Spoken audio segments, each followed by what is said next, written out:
Eye for an Eye, Spanish. Quien a hierro mata, lit.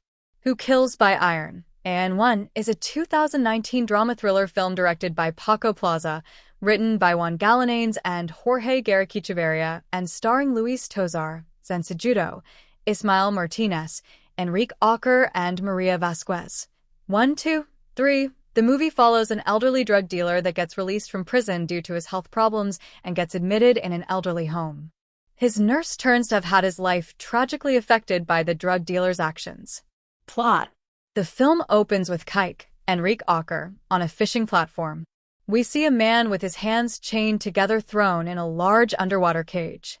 In prison, semi-retired drug lord Antonio Payton Zensajudo is given a series of tests showing that his mobility is limited and decreasing due to an unnamed condition.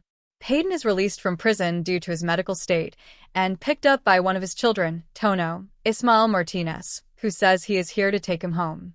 Kike calls to ask Payton to do with the man they've captured and are torturing. Payton tells him to break his legs before informing Tono that he doesn't want to come home and is instead going to a nursing home because I fucking feel like it. Cut to Mario, Luis Tosar, and Julia, Maria Vasquez, at a class for pregnant couples. After the class ends, she drops him at his work. He is head nurse at an assisted living facility. He is shown to be good at his job, able to talk a sullen patient into eating his dinner, though the method he uses, promising the man smokes before saying he won't remember the promise, may be suspect. Another staff member, Anna, Maria Luisa Mayol, informs Mario that Payton will be coming to stay there. Mario recognizes the name, and that Payton was a drug lord. Payton argues with Kike and Tono about dealings with the Chinese and Colombians. Kike is shown to have little respect for Payton, who in turn has no patience for his immaturity. Mario runs Payton through some simple hand stretches to improve his mobility, seeming to earn a begrudging trust from the older man. Tono tells Payton that they're going ahead with or without you as Kike threatens Mario with violence if Mario does anything to harm Payton. A clearly shaken Mario retreats to the bathroom and stares at himself in the mirror.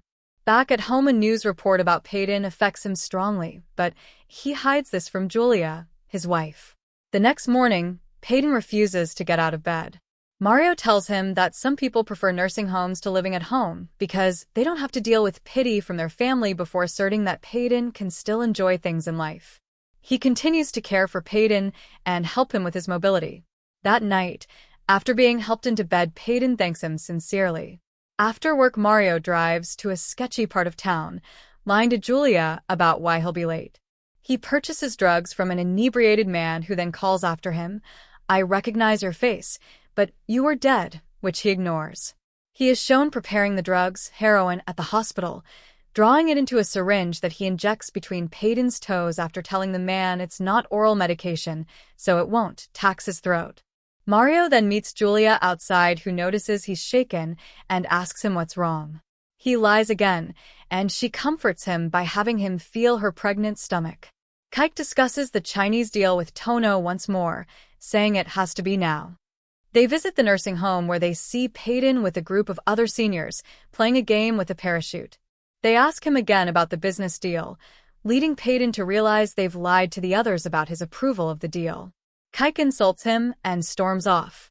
Mario continues to care for Payton as his condition progresses, shown through a montage of shaving him, helping him dress and eat, and more, even as he continues to inject him with his street drugs every night, always between the toes. At an ultrasound, Julia and Mario find out the baby is a boy. While listening to the heartbeat, Mario has a flashback to a younger version of himself injecting something into an unknown person's arm in what appears to be a drug den. Tono is shown nervously waiting by several cell phones in an office at a packing plant. Kike calls him twice before pulling out a different phone and having a coded conversation about rice with a truck driver. The driver heads for a warehouse, but before he can enter, police show up and he is arrested. It's shown to be a diversion as they search the truck and find nothing but clams. A different truck filled with drugs successfully makes a delivery to a separate warehouse. Shortly after, both delivery men and one of the drivers are shot by the Chinese mobsters. Kike's car is shown to have a tracker on it, which leads the police directly to the packing plant where Tono was. They arrest Kike, but Tono evades them. Back at the nursing home, the staff meets to discuss the residents.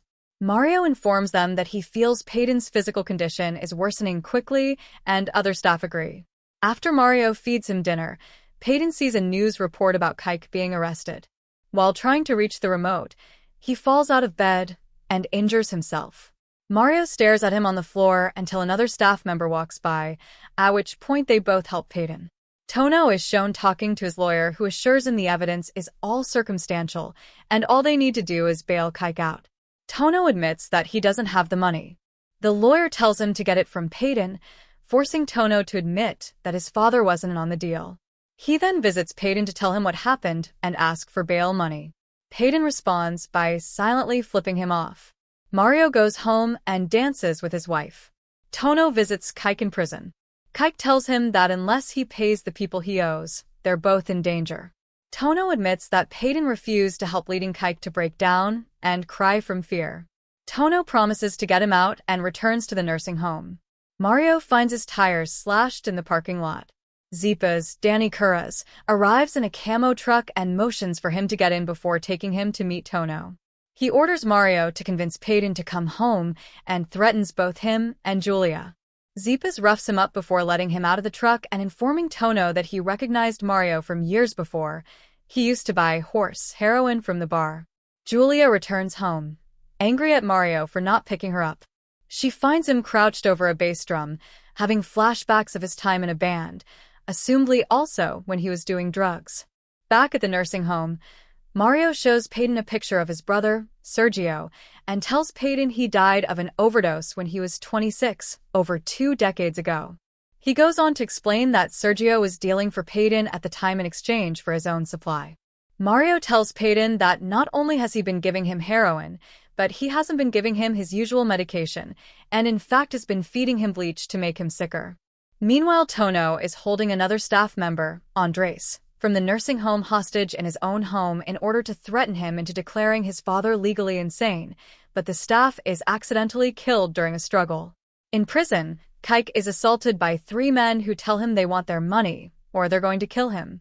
At the nursing home, Peyton struggles to tell a nurse about the hidden drugs, but Mario interrupts them. Julia visits Mario at work and learns who Peyton is right before her water breaks, and she goes into labor. Julia tries to question Mario about Peyton, but it interrupts.